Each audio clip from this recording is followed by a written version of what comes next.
Welcome. Automox's For Fix Sake series has different topics monthly to be a source of education for those in the IT and security industry. This month is about keeping your org ahead of attackers. That includes what is contributing to the rise of an increasing attack surface, best practices for prevention, and best tips to include in your incident response plan from experts with more than 50 years of experience collectively. Before we get started, we will meet our subject matter experts in the panel discussion. Once the panel concludes, we'll break out into sessions and you'll have an opportunity to win gift cards by sharing your go-to best practices. Now let's go over the webinar console. I'm going to walk you through a few quick tips so you can maximize your viewing experience. In this session, we will have a panel discussion. I will be asking our experts the hard questions. Be sure to submit your answers to the poll towards the end of the panel. Once the panel concludes, our speakers will go into individual sessions for an in-depth discussion on topics. So be sure to pick which breakout session most resonates with you and join them. You can then find your way back to the sessions via the Sessions tab at the top right of the event. Q&A will be the breakout session along with a giveaway for those sharing their go-to best practices. And as a reminder, you will receive the recording from today's virtual event. You can share with your colleagues or catch up on all your fantastic sessions.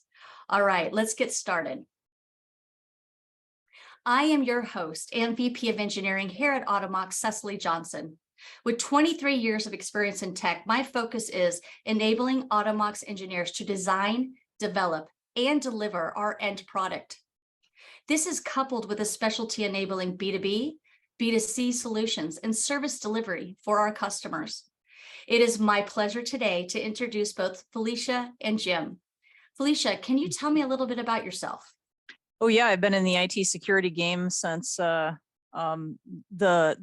Paleolithic period, and started programming in third grade. And I actually went to school to be a chemical engineer, but found out I just had the computer knack. So since then, I've been doing CISO work for around 20 years. And I'm also a security architect. So I'm one of those kind of weird CISOs that's out there, the ones that have the really hardcore technical security expertise as well. I haven't gotten out of the technical day-to-day work because I think it makes you the best CISO you can be. I love that, Felicia. I call those unicorns. Yeah. And last but not least, Jim. Hi there, I'm Jim Broom, President and CTO of Direct Defense. Really leading the company on a day-to-day basis, but also a 30+ year practitioner on the cybersecurity side before it was called cyber. In my case, doing penetration testing, security research, forensics, incident response, and all the fun things of cyber. Awesome, Jim. We're super excited to have you both here today. All right, heading into our panel, we will be asking these experts about the rise of increasing attack surface, best practices to prevent a breach, and the key to a killer incident response plan. All right, threat actors are moving into spaces not seen before. In 2023, the expanding attack surface can be attributed to attackers that are using old techniques and new techniques, worms, stalkerware.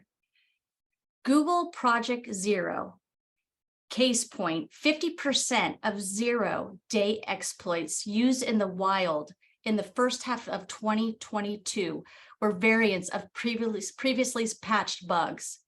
Ransomware exploits continue to expand and will strike every 2 seconds by 2031 per Cybercrime magazine. The collapse of cryptocurrency will negatively impact cybersecurity. Cloud-based infrastructure will continue to be exploited. All these items here are important for this discussion today, as I would like to dive deeper into these. And we're going to start with Jim. What attack breaches do you envision being a concerning factor of 2023? Well, even with as much as this past weekend into the future here, the bigger progress we've seen is really attacking security infrastructure That was the new twist during the pandemic. Fortinet just most recently had some challenges with securing their VPN devices. In addition to that, we've seen a large rise in organizations haphazardly running to the cloud with not a lot of production controls and processes around how to handle DevOps environments. And so I think the internet stat at this moment is the default setting for AWS, MongoDB, and some of the other databases. They live about 5 minutes before they're compromised on the internet in their default, current states. And then most importantly, the continued use of legacy solutions. We time and time again, again with Automox here, work with organizations during the incident response where they're still trying to do the old process of patching when you're only on the VPN. And in today's modern environment, employees are rarely on the VPN. In most cases, they're working from home and hardly ever touch the corporate infrastructure. So companies haven't diverged their ability to actually, broach that patch management need. You're definitely seeing a decrease in VPN usage. Yeah, big time. Just even recently, working with several large organizations. Yeah, employees don't even touch VPN at all today. It's all Office or G Suite and interacting in those sources. So Excellent. Felicia, what are your thoughts on this one? I've been saying for years that if you can't secure your resources in the cloud as well as you could have secured them on premise, then you got no business migrating those assets to the cloud. I've been a big proponent of private cloud for super long time. This concept of invest in your own data center and host your things there. I think a lot of times people look at, oh, well, we're going to do hybrid cloud. But I think they don't realize is that you're duplicating everything, but it's not a duplicate with the same strategy. So they can't leverage their continuous vulnerability assessment strategy or their compliance strategy that they have on premise and use the same approach in the cloud. It's just not the same thing. So it's a mistake to assume that they can just go to cloud and either use the same tactics, and more often than not, they don't. And so they host these resources in public cloud and they're not secured as well as they were as on premise, which is why so much of cloud resources end up getting hacked. That's a very good point, Felicia. One thing we have to do is make sure what we clean up on-prem before we move to the cloud. Don't transfer tech debt to the cloud. It's like you said, it's not safe. Very good. All right, Jim, what are your thoughts on old techniques reemerging? Teasingly, they never went away. So myself, as well as the security researchers and pen testers, the newer ones coming into the industry, we kind of sit down and we have the nostalgia moment, like, how did you break into this stuff back in the 90s? I was like, honestly, it's the same way you do it today. We attack it as the data comes in it. We attack it while data is on it, and then we attack as data tries to leave it. So is that password management? Is that patch management? Is that configuration management? Just core disciplines that need to be there. So teasingly, I haven't seen a lot of new techniques. I think the most interesting one as of late, in my opinion, was the Fortinet breaches that happened where they actually had successfully uploaded content to the Fortinet device to use that as the proxy to get in. So, your security appliance became the point of entry to the organization. So. Very good. Felicia. I think the attack surface is different now. There's more attack surface. I mean, look at the whole concept of APIs. Did that exist in 1997? Not that I recall. No. So nowadays, if you look at something like, I've got these APIs and I want to do continuous vulnerability scanning on those APIs, you're looking at a $40,000 a year tool to do that. That's not practical for most SMB to have a $40,000 a year subscription just to do that. So if the software companies themselves, right, if the SaaS provider doesn't themselves pay for that $40,000 a year subscription to do the continuous vulnerability scanning on their own API platform, it's not getting done. So I think the attack surface is a heck of a lot bigger than it ever used to be. True. Actually, to even tag along with that, most recently, we've been doing a little bit of series on our own about third-party vendor management and the exposure to that. And so I can honestly say, yeah, the last application-based incident response engagements it wasn't the actual manufacturer or the producer of the application. It was their third-party integrators that did not have the controls in place that was ultimately used to successfully steal all the data of the primary customer. So. Yeah, Tupizarum is like one of my favorite words ever. Third-party information security risk management. Yeah. That's great. All right. On the flip side, do you see any common exploits starting to wind down and lose its grasp in the cyberspace? Teasingly, yeah, Exchange servers are finally being shut down. So that's been the biggest problem is the tech debt that organizations continue to maintain either through I won't say being irresponsible, but really getting the longevity out of their servers for 20 plus years.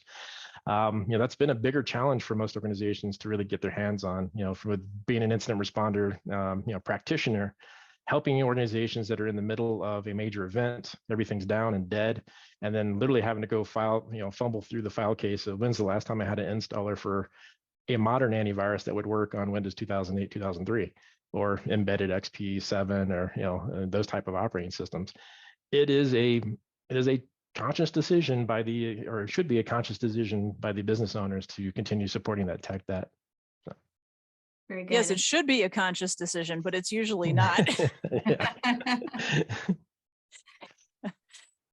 All right, Felicia, do you want to add anything to that? Yeah, I would say I think that the EPDR technology has just gotten smoking hot in the last 2 to 3 years here. You're now able to get an EPDR product that has 10,000 third-party application patching built into it. It's got integrated vulnerability assessment, integrated inventory management, integrated SBOM analysis, integrated endpoint full disk encryption plus attestation reporting.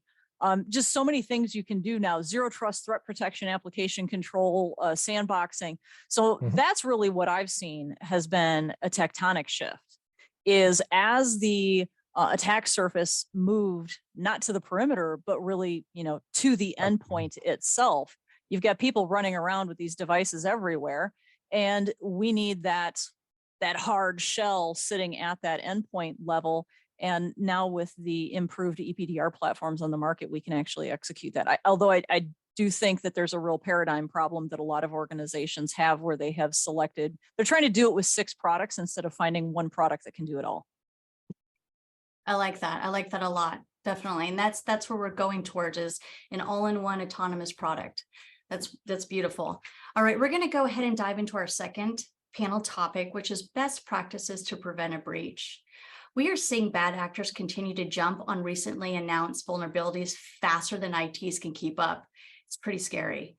Bleeping computer, hackers start scanning for vulnerabilities within 15 minutes of disclosure. SANS Institute in 2022 is saying most criminals need less than 10 hours to find a weakness and exploit it. So now let's get into the best practices. And as you can see, they're listed here for you, but I'd like to talk a little bit about a few of these. One of them is educate end users. We need to make sure we're educating our end users. We need to make sure that we make and maintain offline. We limit access and resources over internal networks. We review the security posture of third-party vendors. We're replacing software and operating systems. We're regulating patch and update software. We conduct regular vulnerability scanning, implement MFA, and regular audits for admin user accounts in config access controls. So we're going to dive into these a little more by talking to our panelists, Jim and Felicia, and asking some pointed questions towards these best practices. The first one is, Felicia, I'll start with you this time. What defenses or practices do you see as especially important? So if you, and I'll touch on this a little bit in the breakout session, but if you look at just what the community cyber defense model talks about, it basically has a pivot table, and it says, if you want to mitigate the most amount of MITRE ATT&CK framework issues, tactics and techniques and so forth, you want to mitigate that. There are certain things that you need to do for that. Secure configuration management sits right at the top of the table. So how do we get secure configuration management in place on all of these endpoints, with the primary attack surface is now the endpoints? So I think organizations need to get processes in place for continuous risk assessment across all of their subnets, all of their endpoints, all of their cloud resources. They need to use more than one tool for visibility, because there's no such thing as, at least I haven't seen, one tool that can do it all. And I don't think that that's a thorough enough approach anyways. You're still going to have to check things manually anyways. I mean, just look at iDRAX on servers. You got to check that stuff manually, right? And then people need to be fixing those identified problems. and you've got to report on those gaps. Jim, how would you like to go about this as well? So what defenses or practices do you see especially important? Honestly, if you don't know about it, then how the heck do you know you're going to need to patch it? So, yeah, asset control is the number one problem we deal with day in and day out when we're dealing with immediacy of incident response as well as penetration testing. If you're hiring someone to come in there and quote unquote give you a punch in the mouth, a pen test of what's the reality of your cybersecurity program, if you didn't patch it, then they're going to find it. They're going to find the one lone system that's sitting under someone's desk or the cloud environment that, oops, the developer made a mistake and opened to the world, as well as the bad guys are going to. So again, it comes back to core, fundamentals: asset management, patch management, configuration management need to be on lockstep.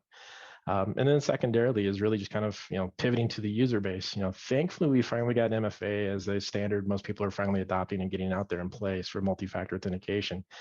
The downside is, again, the bad guys, as well as the pen testers, pivoted to the fact that we like to abuse the default settings. So one of the things you need to make sure you go back to is, again, have a configuration management process around your multi-factor authentication. Is it okay to send 500 tips an hour? Probably not. And so, one of those things you need to do is go back and turn the defaults off. So again, again, that circle process of, people with technology and, procedures, got to have those people and procedures in place as well. So. Excellent point. Make sure you're reviewing your configurations. Absolutely. All right, next question. Anything net new for admins to have on their radar for 2023, Felicia?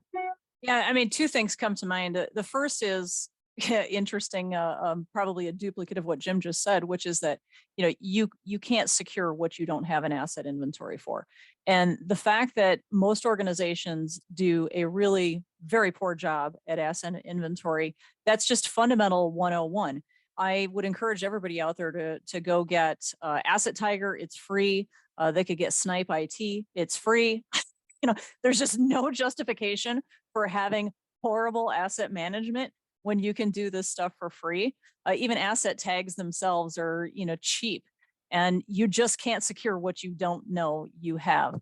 The second thing is I think you have to document a complete definition of what is actually complete patch management and complete vulnerability management in your environment. That is probably the biggest problem that I see in the entire IT service provider market. Is their attitude more often than not is, if the RMM can patch it, then that's patching. Well, I would argue 50% of the stuff that you need to patch, the RMM has no visibility into and it can't patch, right? So that's not a complete paradigm.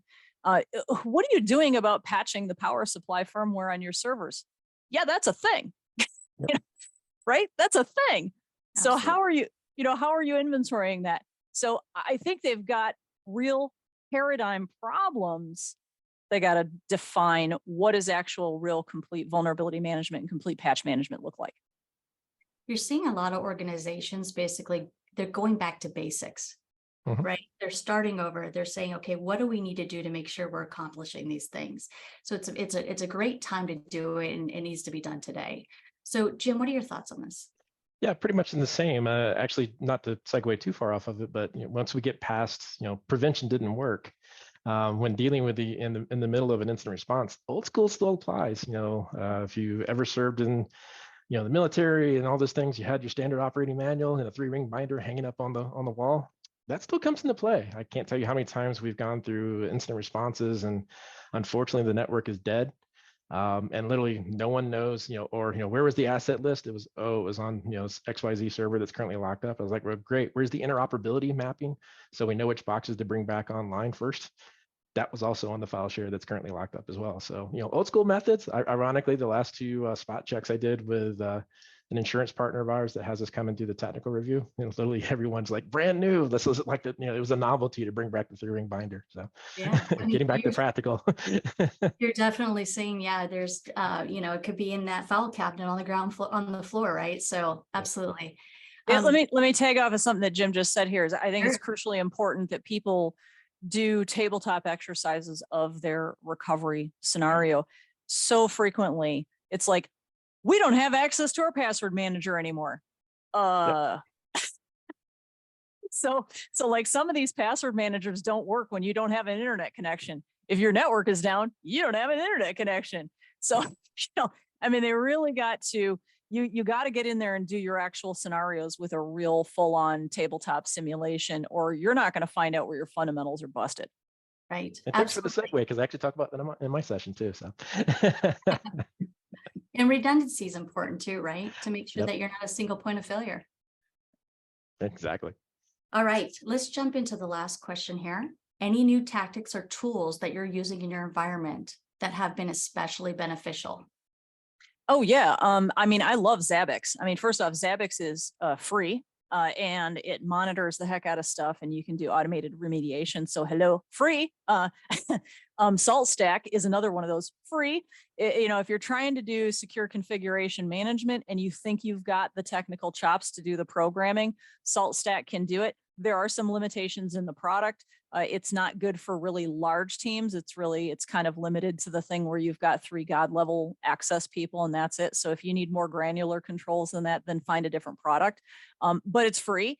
And Cyber CNS Connect Secure is a really good, effective continuous vulnerability assessment product. And I really like Hacker Target on the WAN side. So great tools. And then Asset Tiger, free.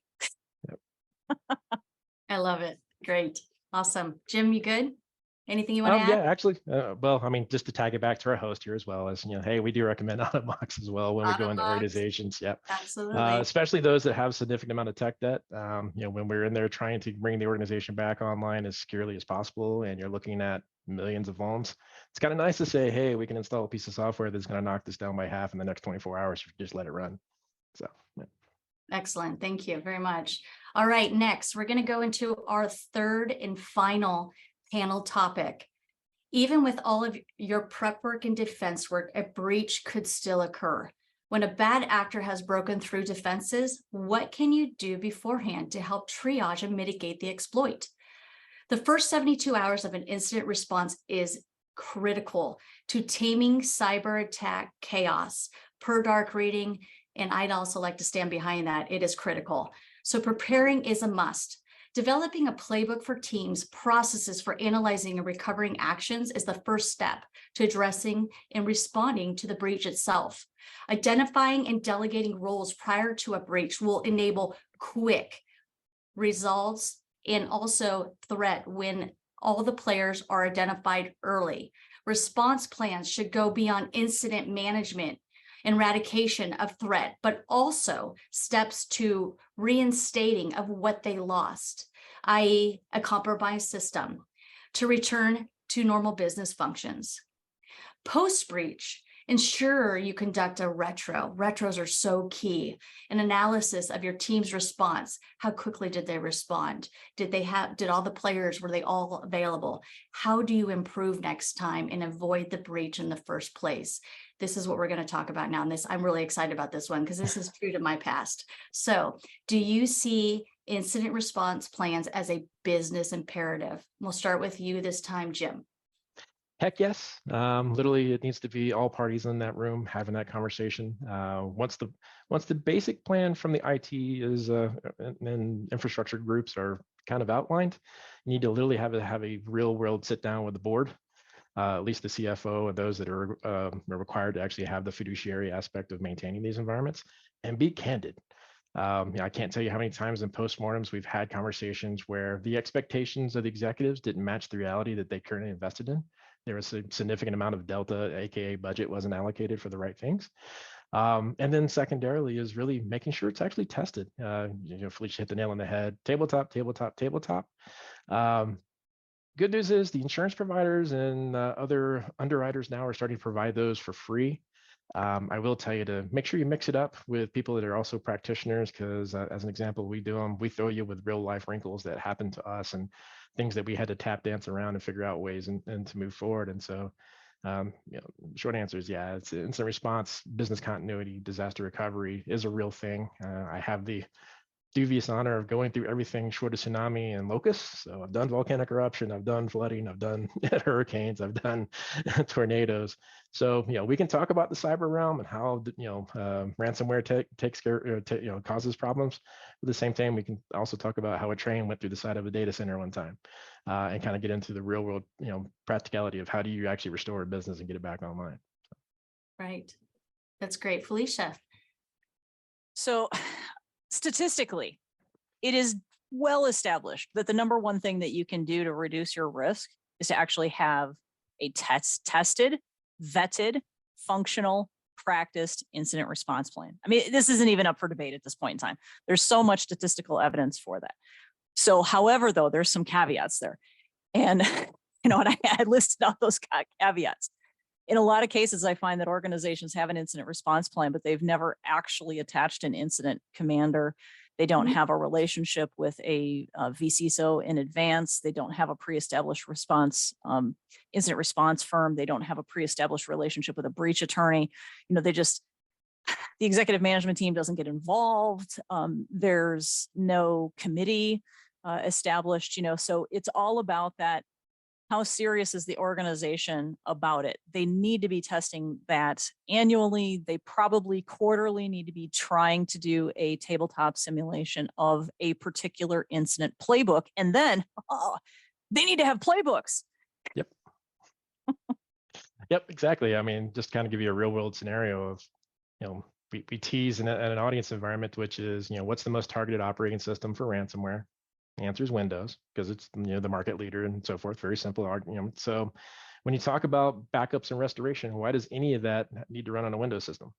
It's going to get hit during an actual ransomware, or at least operate as it's going to get hit, and you're going to be impacted. So one of the examples we run into is like, hey, we did this really cool encrypted backup system, but we used the Microsoft Certificate Authority server to actually do the encryption for us. So they don't have the keys. They survived a significant event, but their encrypted backups were no longer accessible. So, it's always interesting to see during the tabletop exercise, usually the CISO or the CIO boldly stands up and says, "We will not pay the ransom."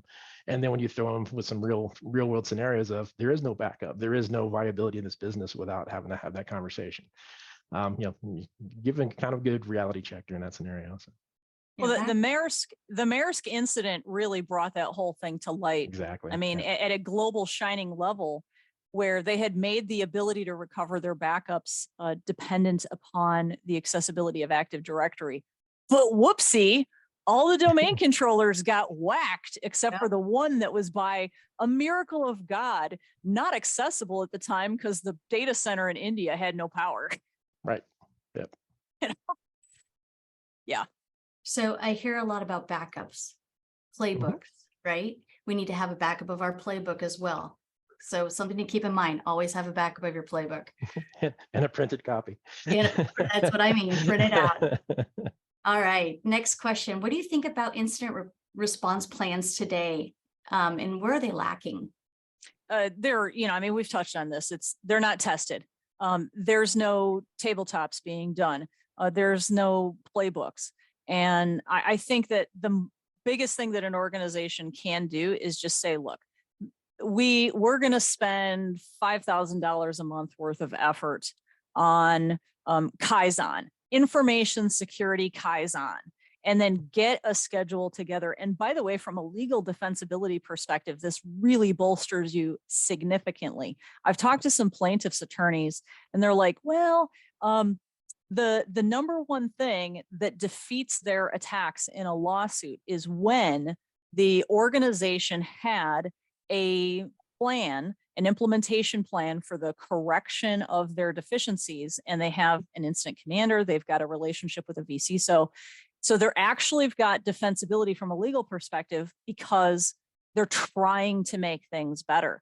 And the easiest way to think about this is just come up with a chunk of money and say, we're going to spend that amount every month on Kaizen. Yep. That's good. Yeah, same scenario, which is a lack of reality. Really twofold is sometimes we do get the really nice verbose 3-ring binder of all the capabilities for the incident of the outline of the incident response plan.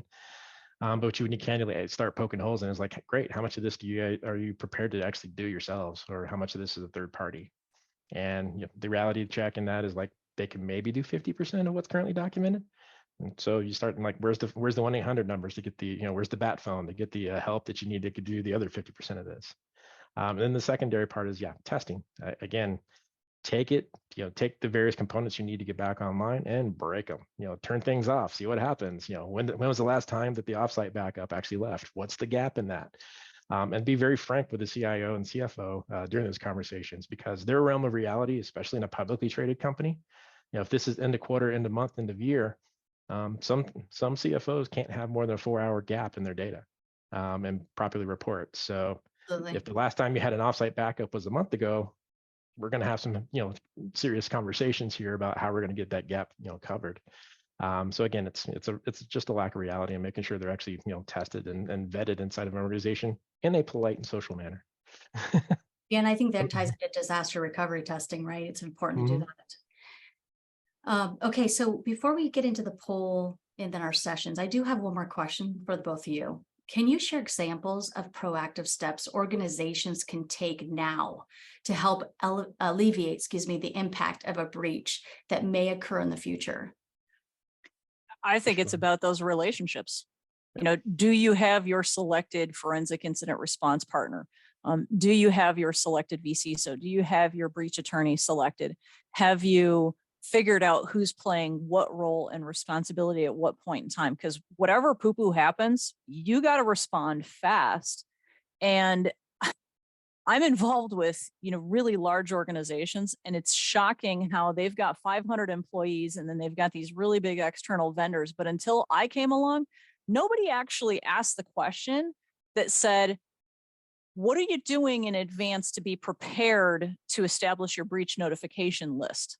Because poo-poo hits the fan, you've got to do that breach notification list to the state's attorney general within 48 hours or something like that? Depending on the state, yeah. Depending upon the state, right? So where are you getting that data from? Well, amazingly enough, you're going to find a lot of the application vendors that are your SaaS partners that have this data in there. They don't have that. Your application vendor for premise data, where maybe it's got a whole bunch of PII in there. They don't have anything to get you that list. And where is that list exported to that system on a regular basis in an encrypted format, et cetera, right?